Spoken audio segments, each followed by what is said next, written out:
Shalom Bapak Ibu Saudara-saudaraku yang dikasihi Yesus Kristus. Selamat bertemu kembali dalam sapaan firman Tuhan yang menjadi renungan buat kita hari ini. Sebelum kita melakukan aktivitas kita akan terus diingatkan oleh firman Tuhan supaya kita benar-benar menjadi orang yang tetap setia, tetap teguh, dan terus terhibur dan kuat untuk menjalani kehidupan kita. Karena situasi yang terjadi dalam kehidupan ini begitu berat, dan sering sekali orang tidak tahan dan menjadi surut oleh karena ketidakteguhan hatinya. Oleh karena itu firman Tuhan mengingatkan sekali lagi kepada kita supaya kita tetap teguh, sebab orang-orang yang menang akan memperoleh mahkota kebenaran, yaitu sorga yang kekal. Jangan pernah kalah, tinggal selangkah lagi. Tetap teguh dan yakinkan dirimu, tetap percaya kepada Tuhan. Amin. Firman Tuhan yang menjadi renungan bagi kita hari ini yaitu yang terambil dari 2 Timotius pasal yang keempat ayat yang ke-8. Dikatakan demikian, sekarang telah tersedia bagiku mahkota kebenaran yang akan dikaruniakan kepadaku oleh Tuhan, Hakim yang adil, pada harinya. Tetapi bukan hanya kepadaku, melainkan juga kepada semua orang yang merindukan kedatangannya. Demikianlah firman Tuhan. Bapak Ibu Saudara-saudaraku yang dikasihi Yesus Kristus, Bapak Ibu yang diberkati Tuhan, firman Tuhan bagi kita hari ini mau berbicara kepada kita bagaimanakah kita menghadapi kematian kita. Ada begitu banyak orang yang takut akan kematian.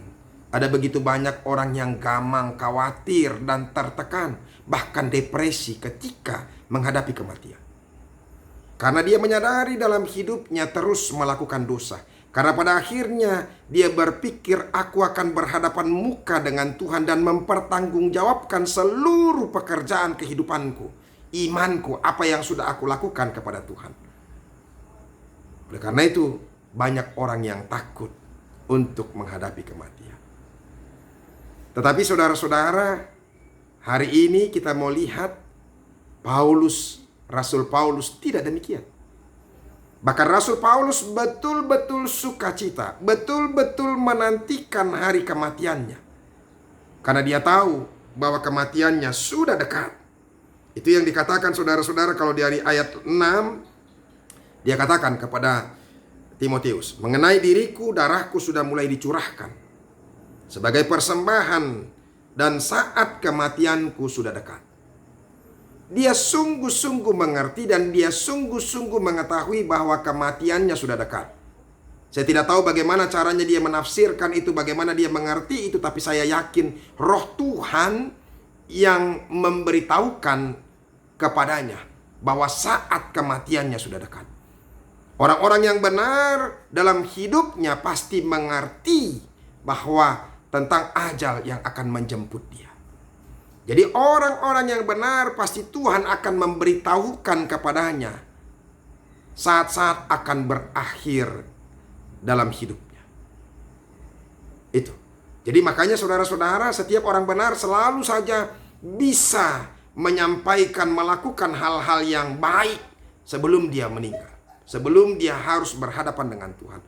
Makanya pada saat ini Rasul Paulus tidak pernah merasa sedikit pun ada ketakutan, ada kekhawatiran, ada rasa tekanan atau ketidaktenangan, ketidakdamaian dalam hidupnya ketika dia tahu bahwa dia juga sebentar lagi akan meninggal.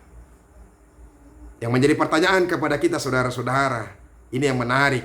Kenapa Rasul Paulus bisa bersukacita untuk menghadapi kematiannya? Di tengah-tengah orang yang penuh dengan ketakutan dan penuh ketekanan dalam menghadapi kematian, dan banyak orang yang stres dengan menghadapi kematian, tapi Rasul Paulus bisa justru dengan sukacita. Apa rahasianya? Saudara-saudara, kalau kita lihat di ayat 7, dia katakan demikian. Aku telah mengakhiri pertandingan yang baik. Saudara-saudara, dia sudah betul-betul menyelesaikan pekerjaan-pekerjaan yang disampaikan oleh Yesus Kristus kepadanya dalam roh, supaya dia memberitakan firman Tuhan. Dia betul-betul mendedikasikan waktunya yang ada. Ketika dia hidup, dia pakai sungguh-sungguh waktunya hanya untuk memberitakan Injil, menyampaikan firman Tuhan kepada setiap orang, dengan maksud supaya setiap orang boleh mendengar dan boleh percaya kepada Tuhan. Sedikit pun tidak dia pakai waktunya untuk berleha-leha, untuk mencari sukacita, mencari kesenangan kedagingannya. Bahkan dia kadang-kadang tidak sampai tahu lagi waktu yang harus dia pergunakan, karena betul-betul dia berpacu untuk menyampaikan firman Tuhan itu, berita Injil itu kepada setiap orang. Makanya kesaksian Rasul Paulus yang begitu indah, yaitu Filipi 1 ayat 21.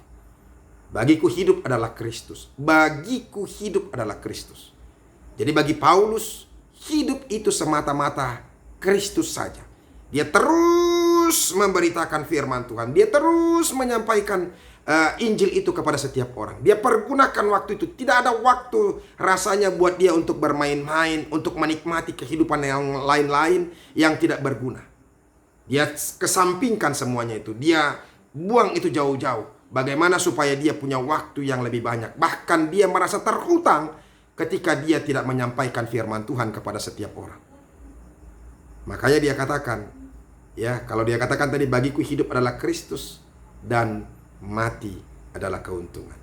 Jadi saudara-saudara, kenapa dia betul-betul bersukacita, betul-betul mendambakan datangnya Tuhan dan tidak takut untuk kedatangan Tuhan menjemput dia? Karena dia sudah menyelesaikan pekerjaannya dengan baik.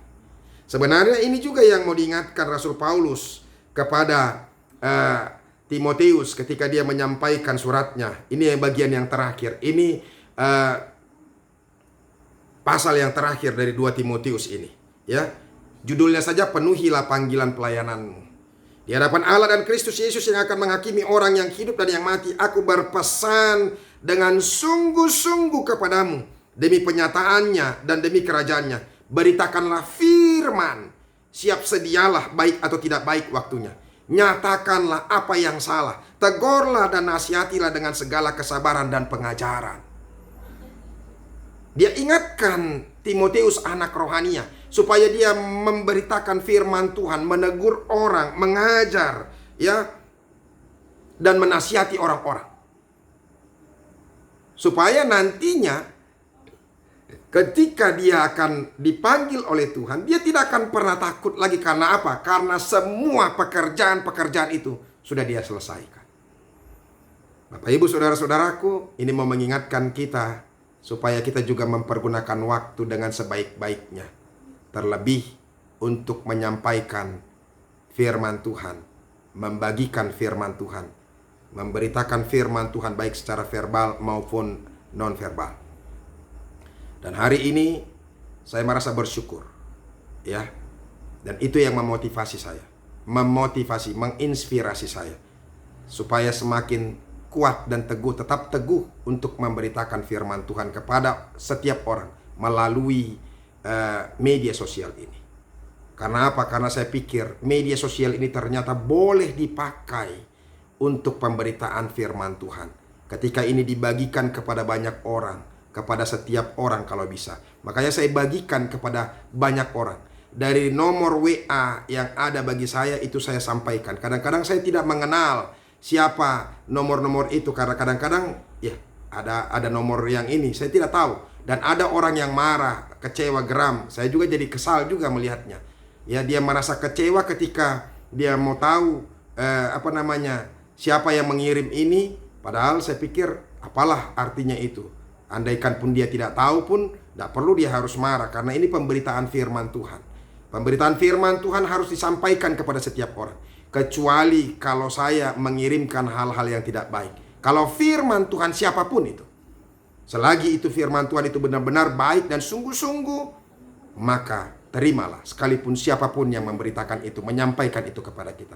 Dan tugas kita, saudara-saudara, ini juga Makanya kadang-kadang saya sering memintakan ketika ada orang kasih like dan jempol atau mengamini, memberi komen, saya katakan tolonglah beritakan, sampaikanlah ini, bagikan kepada teman-teman, supaya ketika kita betul-betul mendengarkan firman Tuhan ini dan merasa ada keteguhan hati dan firman Tuhan ini memberkati kita dan mengingatkan kita akan kebenaran Tuhan, maka kita juga boleh sampaikan supaya setiap orang juga, siapa tahu dia diberkati, dia juga boleh menerima firman Tuhan ini penuh dengan sukacita dan menyadari banyak hal, sehingga banyak orang yang akan sampai ke dalam kerajaan sorga. Ya, kadang-kadang memang sekalipun ya dulu pernah saya ingatkan tidak lagi untuk mensubscribe, saya tidak peduli itu, tapi kadang-kadang saya pikir memang ada banyak orang juga berkata, Amang supaya lebih semangat, Amang ajak orang-orang juga untuk mensubscribe. Jadi oleh karena itu kalau Anda berkenan silahkan, tapi kalau Anda tidak berkenan juga tidak apa-apa. Buat saya yang penting pemberitaan firman Tuhan ini boleh sampai kepada setiap orang. Ya, itu. Makanya bagi Rasul Paulus, kenapa dia bersukacita, kenapa dia merasa tidak tertekan, merasa tidak takut ketika ketika menghadapi kematian, karena dia sudah menyelesaikan pekerjaannya. Aku telah mengakhiri pertandingan yang baik. Aku telah mencapai garis akhir dan aku telah memelihara iman. Memelihara iman artinya tetap setia kepada Tuhan, percaya akan kematian Yesus Kristus sebagai Tuhan yang menebus dan menjadikan dia menjadi juru selamat dalam hidupnya. Itulah memelihara iman. Makanya jangan sampai ada orang yang sampai memalingkan dirinya dari Yesus Kristus, meninggalkan Yesus. Saya selalu katakan orang-orang yang meninggalkan Yesus biasanya adalah orang-orang yang tidak pernah memberikan waktunya untuk beribadah. Hati-hati untuk orang-orang yang sibuk. Dan juga orang-orang yang tidak pernah mendengarkan firman Tuhan. Itu. Jadi terlalu gampang mereka untuk diombang-ambingkan untuk tidak percaya kepada Yesus Kristus. Jadi oleh karena itu, itulah yang membuat Rasul Paulus tetap teguh, tetap semangat. Dan ketika ajalnya pun juga tiba, dia tetap bersukacita. Karena apa? Ini yang kedua, yang terakhir mungkin. Karena dia telah disediakan mahkota kebenaran. Itu yang menarik. Ya, dikatakan sekarang telah tersedia bagiku mahkota kebenaran yang akan dikaruniakan kepadaku oleh Tuhan, hakim yang adil itu. Jadi orang yang benar, setia, dan taat kepada Tuhan, maka dia juga akan menerima. Sama seperti Paulus. Ya, makanya dikatakan ternyata bukan hanya kepada Paulus saja mahkota itu diberikan, juga kepada kita, kepada setiap orang yang memenangkan pertandingan kehidupan duniawinya, memenangkan untuk Tuhan.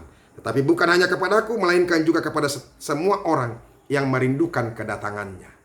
Jadi saudara-saudara, mari jangan dilelapi, jangan kita diikat oleh keinginan daging kita, kesenangan duniawi ini, ya.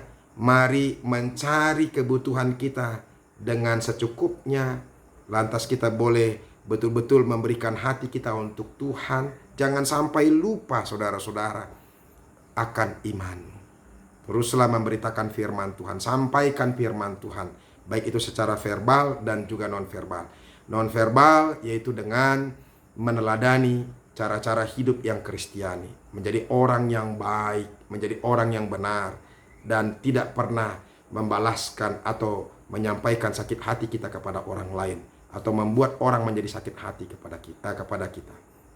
kepadanya. Jadi oleh karena itu tetaplah setia, tetaplah menang dalam kehidupan kita. Semoga firman Tuhan ini sungguh-sungguh mengingatkan kita, karena ada begitu banyak orang yang hanya persoalan duniawi saja yang selalu digeluti. Ya kan, mencari karena kita pikir itu sudah diingatkan oleh Tuhan. Ya, ketika ada orang yang kaya, petani yang memiliki hasil yang berkelimpahan, dia rombak semuanya lumbung-lumbungnya, kemudian dia dia ambil semua hasilnya. Dia pikir, tenanglah hai jiwaku, sebab sudah ada makanan bagimu, persediaan bagimu untuk bertahun-tahun. Padahal makanya Yesus berkata, hai kamu orang yang bodoh, untuk apakah semuanya itu? Karena pada malam ini